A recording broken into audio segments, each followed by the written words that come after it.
Good morning. Welcome to Door County Outdoors on WDOR. I'm Chad Michaels. We'll be talking with Tim DeWittiak and Mike Rempelis from Fish Door CountyTV.com. Last weekend was the Bailey's Harbor Brown Trout Tournament. A couple of huge fish. We'll talk about that and their latest program that is up about stocking brown trout. It's all this week on Door County Outdoors, brought to you by the Neighborhood Pub and Grill, 14th and Egg Harbor Road, Sturgeon Bay. It's Door County Outdoors on WDOR.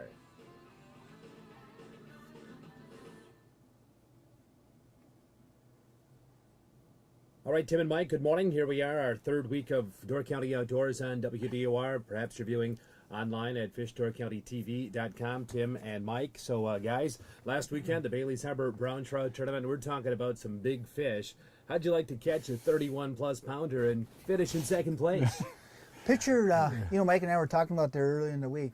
Picture, and the two big fish were caught Friday, and let's go back and look at the history. What was this, the 24th? 24th annual, yep. So in 24 years, you probably had at least one day in 24 years or 2 days that was nasty, rough conditions. I mean, that just happens to be what the conditions usually are. Whenever you hear brown trout tournament, you always know that you're going to have some bad weather.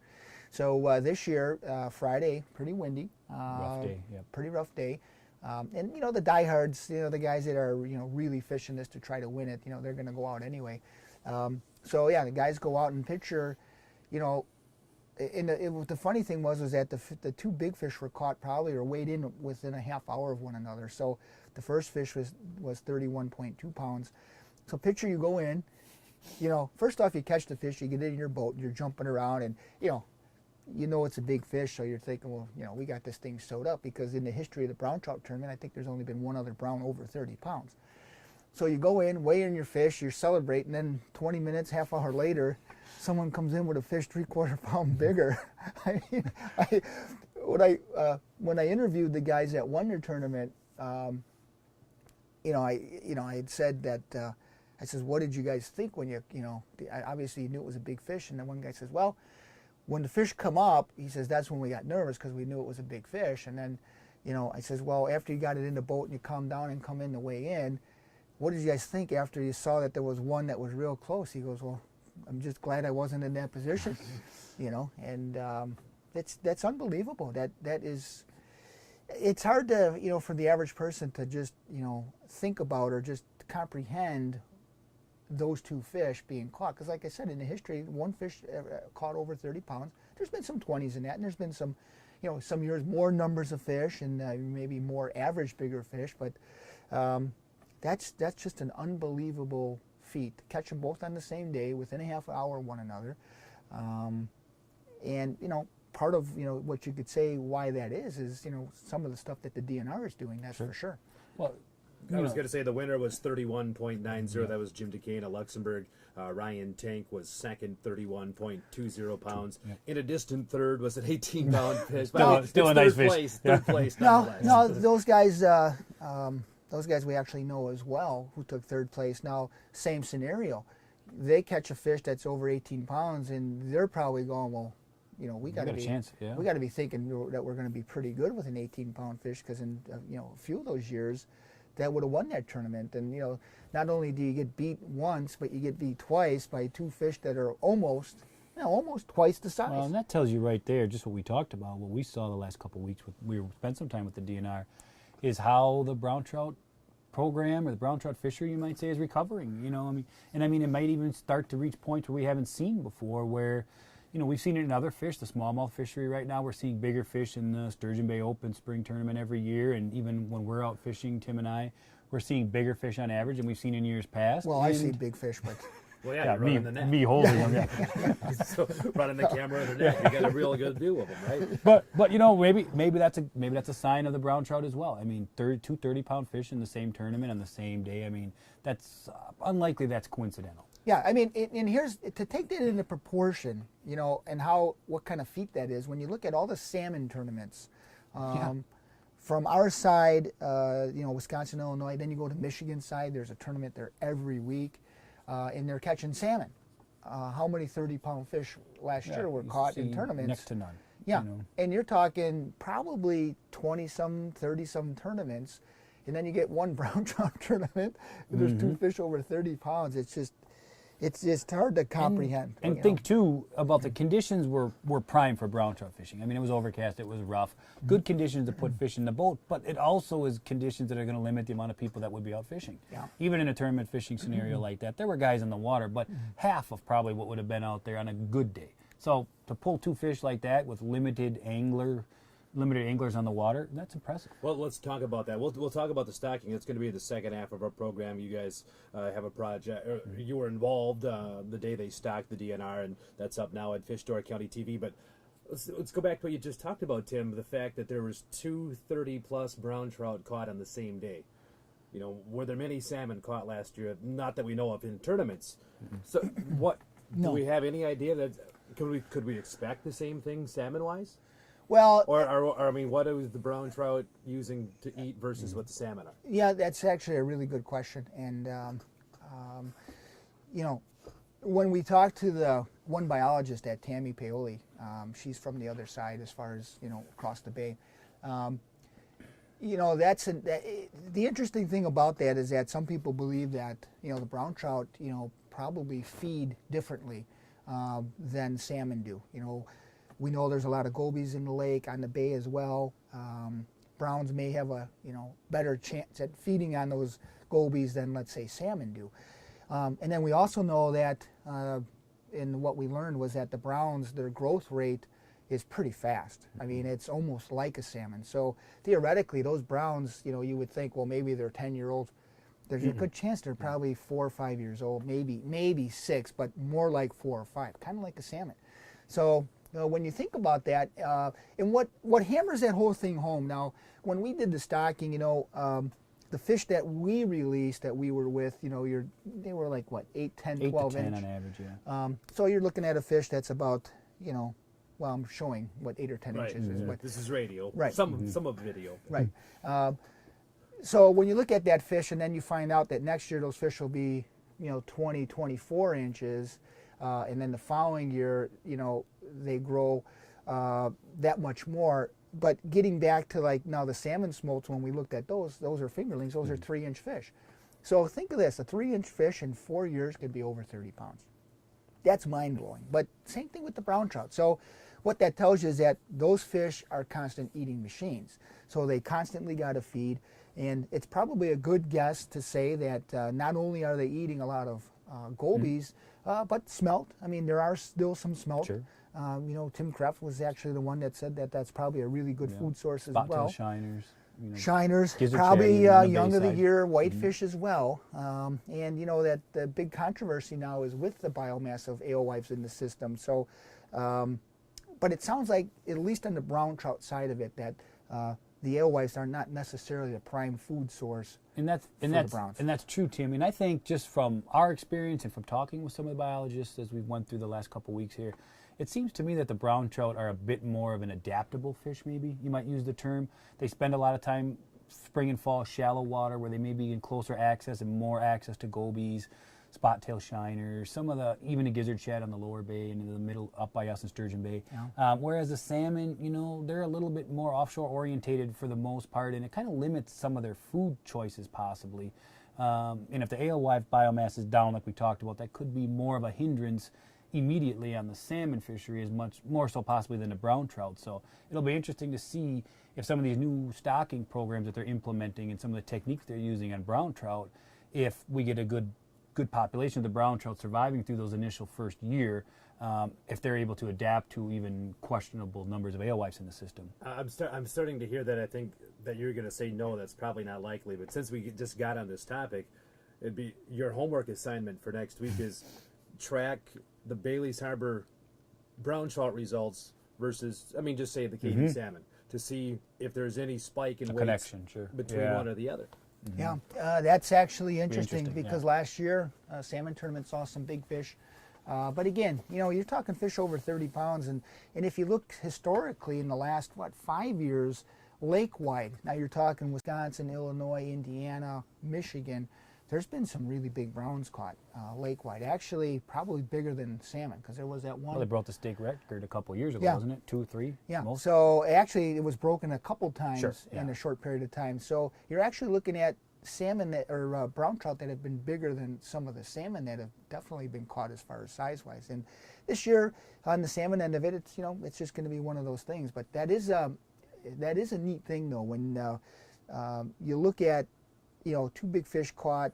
You kind of look at the history of that fishery, and in the second part, after we take a break, we'll tell you more what we learned, but definitely some really, really interesting things as far as the life cycle of those browns and where the DNR, what drove them to do what they're doing now. Those two big fish, the 231s. I mean, were they both lakeside? Were they both in the bay, or was it kind of one in each? I heard is there one any and pattern one. there? Yeah, I've heard one came from the lakeside. We heard, and reportedly one came from the bay side around the Sturgeon Bay area. So, and that's always tough to verify, of course, but that's the report. How big a fishery is that between the two? I mean, It's unique fishery, Yeah. because Mike and I always say, typically the lakeside, you see a lot of those younger year browns. For whatever reason, I don't know, but you see like them 1-year-old, 1.5-year-old fish after stocking. So in other words, when they let them go, if they're 6 inches, you see them the next year and a half. When they're 16, 18 inches, and early season we caught quite a few of those. Yeah. It just seems like to Mike and I that once you hit the flats, the bay, even south or north, those fish just are different fish. They're you just seem to get older fish.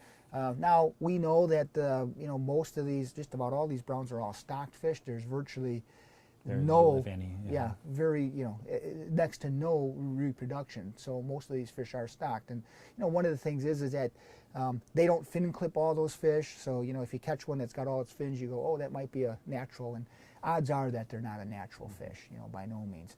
But it's just an interesting thing. But that kind of shows you can catch browns all the way down in the lower bay, University Bay. As soon as that ice goes out, Sure. People that do troll them down there, and then all the way up, to Washington Island, and then you take that on the lakeside. The whole lakefront. If you start say from Algoma all the way up to the point, I mean, you can catch them in all those little harbors and that, and so it's actually an interesting thing, and definitely that fishery, you're going to see improvements. This year was a phenomenal improvement, but you're going to see, maybe you won't see 30-pound fish every year, but the quantity of fish are definitely going to see a change. All right, last couple of minutes on the Bailey's Harbor Brown Trout Tournament. Then Jim DeCane heard some of the audio that you borrowed to us at WDOR from. They said some real issues they had, especially with their net. It was. I actually saw the The net. remnants. The remains, yeah. Now it's something that if Mike and I were fishing, it would be like in our bloopers section. I don't know what you're talking about. But sometimes when things are meant to be, you just happen, and they, definitely they had a net that was probably a lot smaller than what they'd like to have.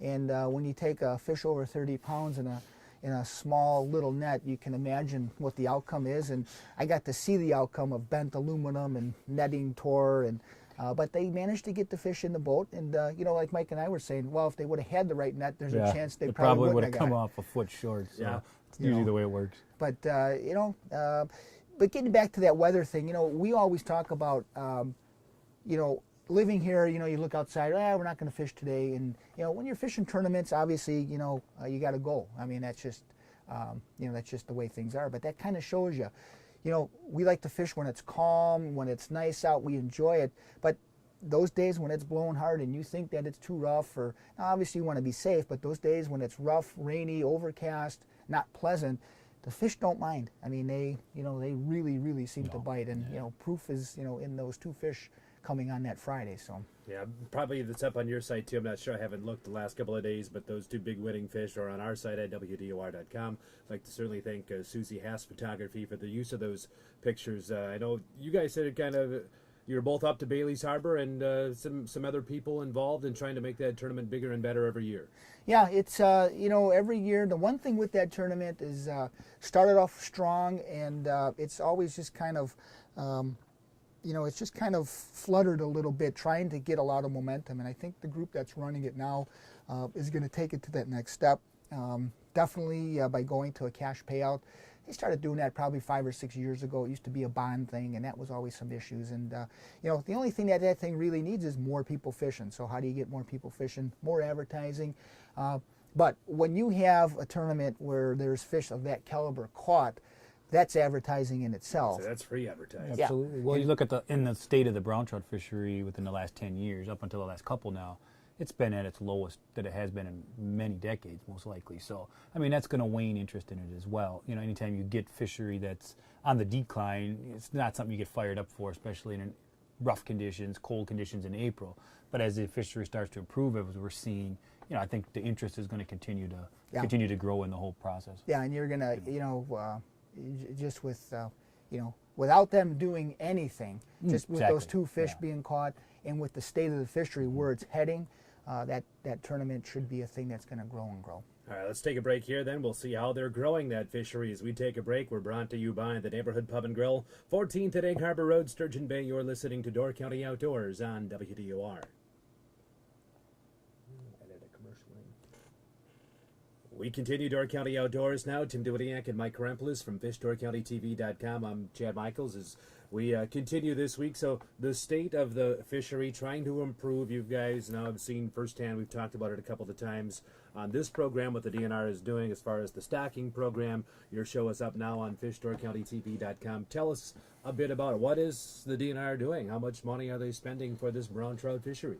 Well, we don't know the actual dollars that they're spending, but they're making a real effort, though. Well, right. I mean, what did they say? I mean, basically, they you know, said that you know, after doing a lot of census studies with fish caught and talking to a lot of local groups, local fishermen, you know, the brown trout fishery in the bay has a historic history of being phenomenal, you know, good to phenomenal fishing. And then it waned off, and so that waning off of that fishery back in the early 90s.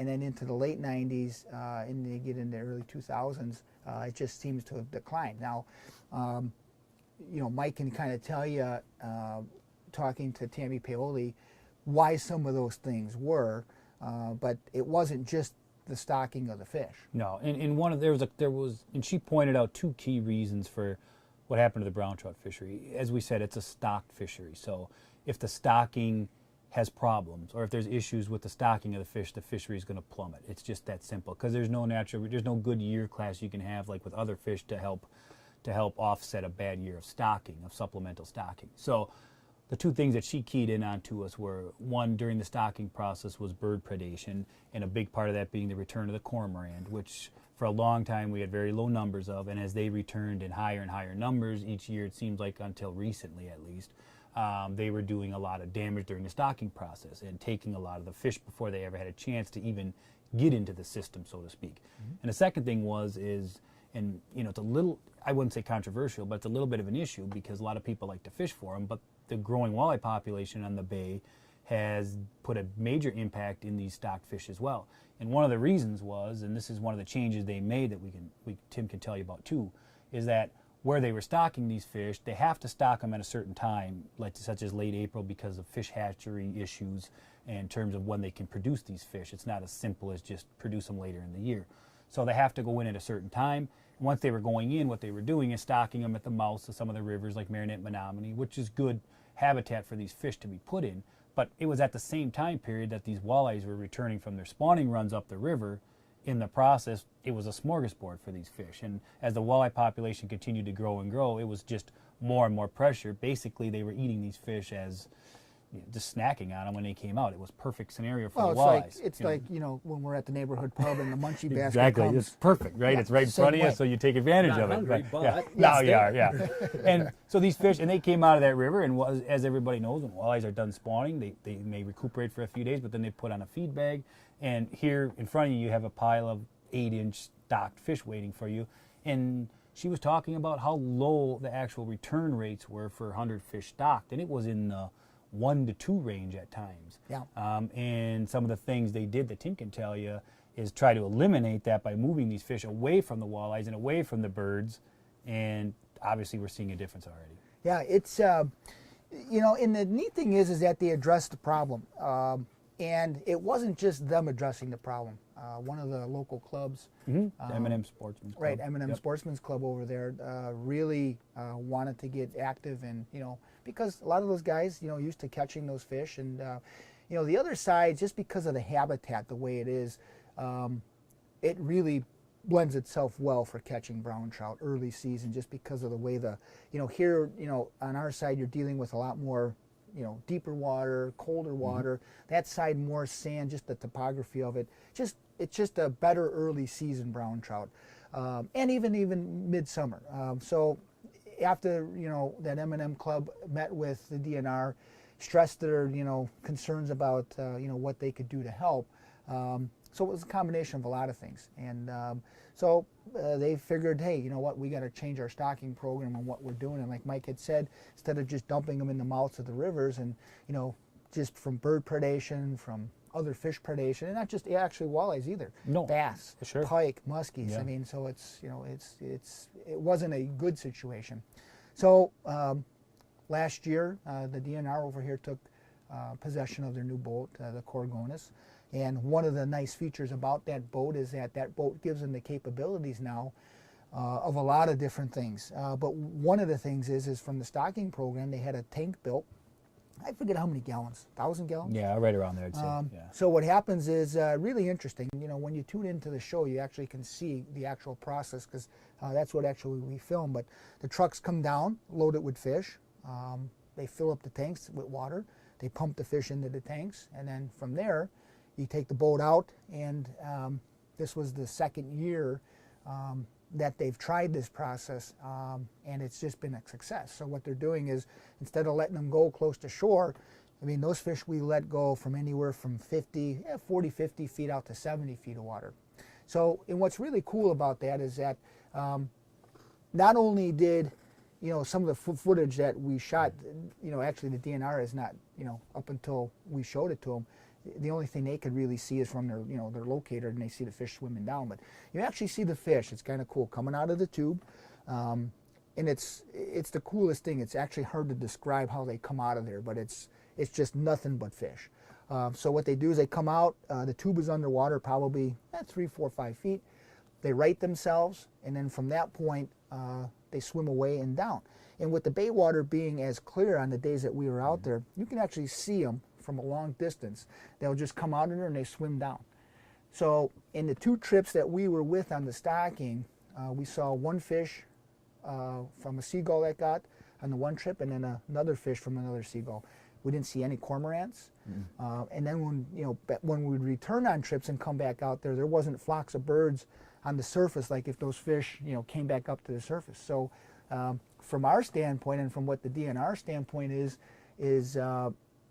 that's a huge success. Now, granted, it's going to be a few years in the making as far as what's the return. But I mean, if they started doing this last year, and you're seeing some of the results, I'm not saying that those fish were only 2 years old that were 30 pounds, but just the numbers of fish, the quantity of fish, and the big thing really is the predation by the birds. That really was a big thing, and the feds. It's key. Yeah. The feds got involved with this a couple years ago, with trying to reduce the numbers of cormorants, and you can see definitely, if anybody that spends any time out in the bay, the reduction of cormorants is pretty big. Oh, I think we saw, just by talking to them and what we saw and what we've known from the past, it's that initial stocking of the fish where so many of them were taken by birds.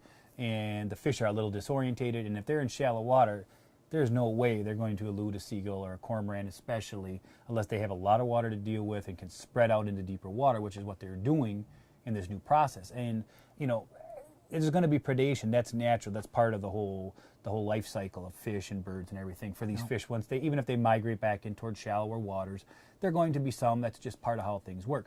But that initial stocking, we've seen it at certain areas on the bay side over by us. We've heard stories in Door County of these fish being let go, and the birds taking what seems like most of them. That doesn't mean it is, but just huge numbers of them. And they've tried different things to try to scare the birds away and keep them away, but it's difficult. And this process right here, basically, before any birds in the area even know what's happening, these fish are gone and down 40 or 50 feet.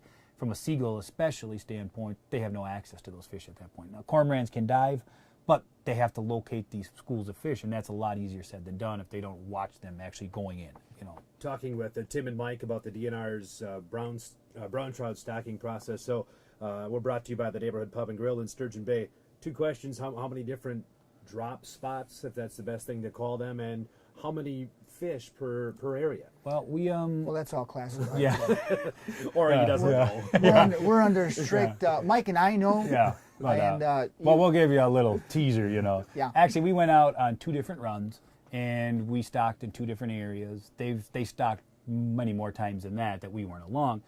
And I think we averaged, if I believe, like 8,000 fish per trip. I think is what and it that's was. because So, and that's because of the size of them. Obviously, if Yeah. they're fingerlings, Exactly, you you could know. get more in the tank. But and the neat thing is that they're very careful oh, with the handling of these fish. and we when didn't they see truck 'em one over. fish that did not go in healthy. Yeah. I mean, there were no leftovers in the tanks and no floaters that were out there that came out. I mean, every single fish that we saw, at least initially, was down and healthy. And you'll see on the show, but even if you can't get a good reference, I mean, people ask me how big they are because you think about the size of the fish, and I always kind of make reference to a lot of people have been to the sport shows, whether it's in Milwaukee or Green Bay or anywhere that where you've seen like the guys fishing out of the tanks in there, Yeah, when you take the kids in and you do the little brown trout fishing, that's the size of the fish that they were. I mean, they're actually a nice big fish, you know what I mean? And it's kind of impressive when you think that there's not a lot of predators. They can survive the first initial run of those birds as they're stocked. It takes a pretty substantial size walleye or pike or muskie to actually feed on those fish. Smallmouths are not going to do any damage to those fish, by no means. Yeah. You We actually got in trouble, Chad, because as they're letting them go, we were jigging off the back of the boat. Yeah, that could lead to it. Yeah, we could- hopefully it was. We're going to leave catch our and release, waypoint. but GPS is on shore. Yeah. you get lunch. So that We was- didn't show that in the show, but we figured we'd come clean.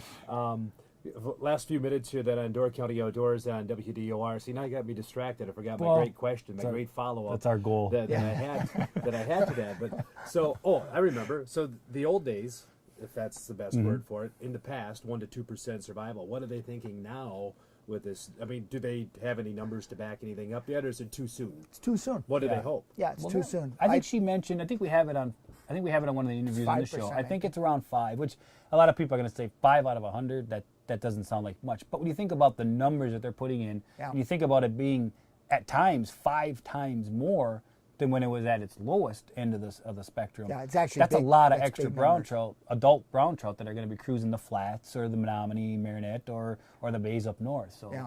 it's actually substantial. And the other thing is that not only did they use the boat, but the other thing they're incorporating is under the ice stocking too, Exactly. which they did do. They did a lot of that in the Sturgeon Bay area, and that's another great method to release those fish. They cut a hole in the ice and then they go through, so there's no birds that can get them. So these fish, would they end up in Bailey's Harbor? There's a chance that they can. Yeah. Or Because they they're- stock they're- somewhere they're closer really that not- those fish end up there? Yeah, they're not like imprinted like salmon. They're okay. not that at all. So yeah, those fish can. Wherever they end up. There was mention, she made mention, I wish I could remember the exact details of it, she made mention of a trout that was clipped and stocked at a certain point and returned in a fisherman's harvest somewhere. Yeah, I think it was Bailey's Harbor. I think it was Bailey's Yeah, Harbor. are It was they on the likely- lakeside. Are they likely so- to go up and above?